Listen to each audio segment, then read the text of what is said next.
Lórí àsọtẹ́lẹ̀ Alahji Alabi Pasoma. On the revelation that I dropped for Alahji Alabi Pasoma.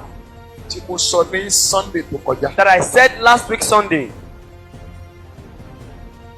Ni mo ṣe fẹ́ sọ ilé. That is the reason why I'm about to say this one. Ẹ tún máa bá mi ṣí ẹ ilé náà. You are going to help me share this one as well. Kó lọ káàkiri gbogbo ibi tó bá lè dé. It should go viral to everywhere that it can get to. Torí mo fẹ́ ránṣẹ́ yẹn sí èèyàn kan. Because I want to send this message to someone. Àkọ́kọ́ ni pé mo dúpẹ́ lọ́wọ́ gbogbo àwọn tó rí fídíò yẹn tó share. Firstly, I want to appreciate everyone that saw the video and they shared the video. Tí fídíò yẹn fi dé ibi tó yẹ kó dé. And until the video got to where it got to. So mo fẹ́ fi àkókò yí àtàǹfààní sọ fún gbogbo ènìyàn ní àgbáyé. I want you to use this medium to tell everyone in the whole world Pé ẹ lọ fọkàn balẹ̀. that go and put your mind at rest. Kò sóhun tá a ṣe Alahji Alabi Pasoma. That nothing will happen to Alahji Alabi Pasoma.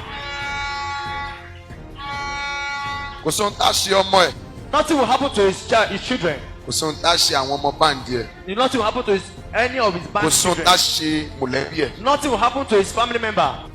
Torí ẹni tọ́lọ̀ rán mi sí. Because the person God sent me to, Ohun t'Olúwa ní kí n sọ fún. what God asked me to tell him, Mo ti sọ fún. I've delivered the message. Ohun t'Olúwa ní kó dẹ̀ ṣe. And what God said he should do,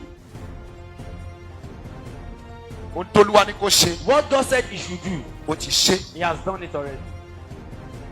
Mo wá ní ọpẹ́ pàtàkì nǹkan And I have a special appreciation fún èèyàn kan. for one person. Alahji Pasoma ní ọ̀rẹ́ kan Alahji Pasoma has a friend. tí mo ti ń rìn nínú ayé. Ever since I've been walking inside this world, Mi ò tí ì rí irú ọ̀rẹ́ bẹ́ẹ̀. I've not seen such friend before. Ṣé rí ọ̀rẹ́ rẹ̀ yìí? You see this is friend? Ó gbé ọ̀rọ̀ Pasoma lérí. He carried Pasoma issue matter in his head as if it's his own, Ju ara tiẹ̀ lọ. more than his own case. Bíbélì sọ̀rọ̀ kan níwèé òwe. The Bible says something in the book of Proverbs. Proverbs 18:24 ló sọ. Proverbs 18:24 says, Only there is a friend ó ní ọ̀rẹ́ kan wà that stick closer tó than a súnmọ́ ní brother. tó súnmọ́ ní tipẹ́tipẹ́ bí ẹ̀gbọ́n àbí bí ará. Ọ̀rẹ́ kan wà There is a friend tó súnmọ́ ní tipẹ́tipẹ́ that is close to someone ju ẹbí ẹni lọ. than someone's relative. Òun ni ọ̀rẹ́ Pasoma yìí. That is the kind of Pasoma's friend. Wọ́n ń pe orúkọ ẹ̀ ní They call his name Ọ̀túnọlá Otunola Afis. Afis. Ẹ jẹ́ kí fídíò yìí kàn lára. Let this video get to him. Ó dẹ̀ gbé èèyàn dìde It can bring someone up pé kí wọ́n máa wá wòlíì Akogun lọ. to go and search for Prophet Muyiwa Akogun. Kán lọ gba fóònù nọ́mbà mi wá. To go and collect his phone number. Nítorí àsọtẹ́lẹ̀ yẹn. Just because of that revelation. Òun kọ́ ni àsọtẹ́lẹ̀ bá wí o. The revelation is not for him. Ṣùgbọ́n But ó gbèlérí. he put it on his head. Ó máa pè mí more than 10 times. He called me more than 10 times. Wòlíì, Prophet, kí la máa ṣe? what are we going to do?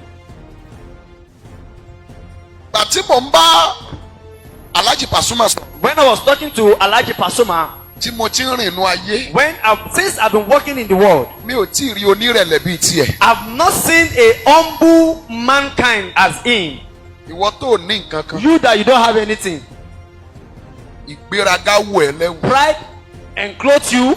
Èmi ò mọ̀ pé èèyàn kan lè wà ní orílẹ̀-èdè tí àwọn èèyàn lè fẹ́ràn báyìí. I don't know there is someone in this nation that someone can love as much as this. Àwọn èèyàn fẹ́ràn ẹ̀. People love him. Àwọn èèyàn pè mí. People called me. Àwọn èèyàn jáde àdúrà sí. People come out for prayer for him. Àwọn náà dẹ̀ gbé gbèsè. And they took steps.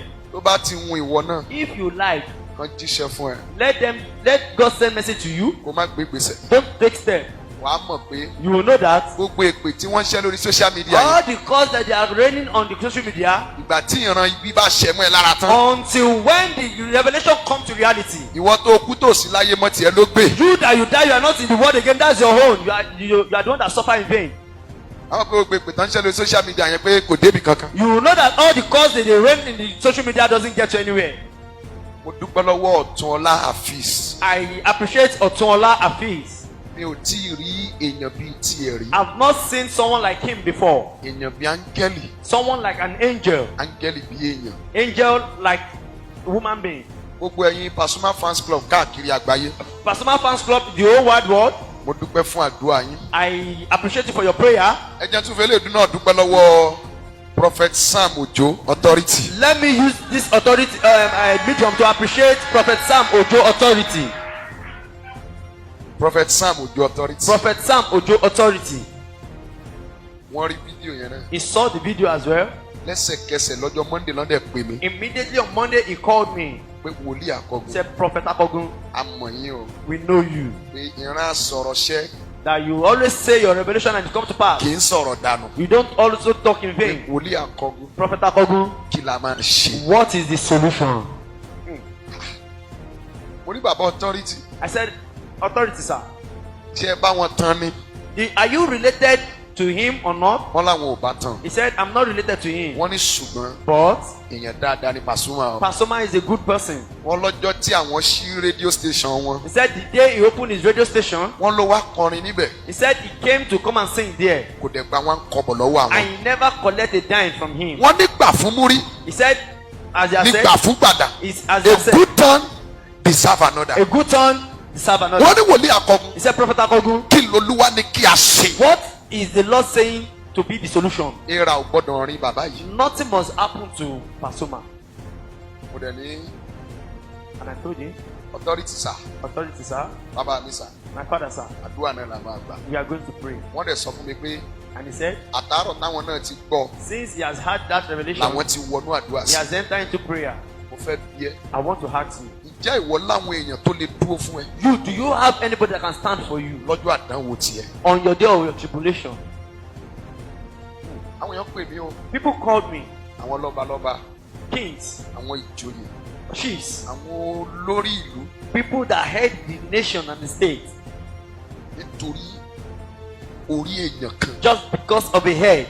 Obìnrin kan sun ẹkún lórí social media. A lady was crying on social media.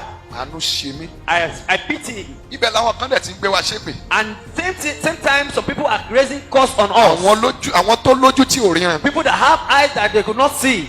Ibẹ̀ làwọn kan tún fẹ́ fi ọ̀rọ̀ yẹn trend. And same time, some people want to use that word to trend the revelation. So ẹ lọ fọkàn balẹ̀. Go and put your mind at rest. Ohun gbogbo tó lúwa ní ká ṣe. What God has asked us to do, Gbogbo ẹ̀ láti ṣe. we have done everything.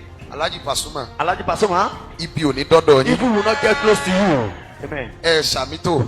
You are not saying amen. Amen. Amen. Ibi ò ní dọ́dọ̀ yín. Evil will not get to your household. Kò ní dọ́dọ̀ ọmọ Will not get to yín. your children. Mo sọ̀rọ̀ gẹ́gẹ́ bí I wòlíì. speak as an oracle of God. Torí ẹni tó bá rí ìran. Anybody that saw a revelation, Òun ló mọ ìdìdì ohun tó he rí. is the one that knows The mystery. the mystery of it. Gbogbo àwọn tó kàn ń sọ̀rọ̀. All people that are just talking, Wọ́n kàn ń sọ̀rọ̀ ni. they are just talking. Mo sọ̀rọ̀ bí wòlíì. I talk as a prophet. Alahji Pasoma. Alahji and people Pasoma. Ibi ò ní wọlé yín You will o. not get to your house. Kò ní wọnú báńkì You will yín. not get to your bound. Kò ní súnmọ́ sàkání You will yín. not get close to you. Ìjì ò ní gbé yín lọ. Kò ní gbé ọkọ lọ. Kò ní gbé aya lọ. Kò ní gbé ọmọ lọ. Kò ní gbé ilé yín lọ. Inú ayé ò ní jó yín. Amen. Inú ẹ̀mí ò ní jó yín. Amen. Àjálù ò ní jálù yín. Amen. Bẹ́ẹ̀ ló dẹ̀ máa rí. Amen. Jésù Olúwa wa. Amen.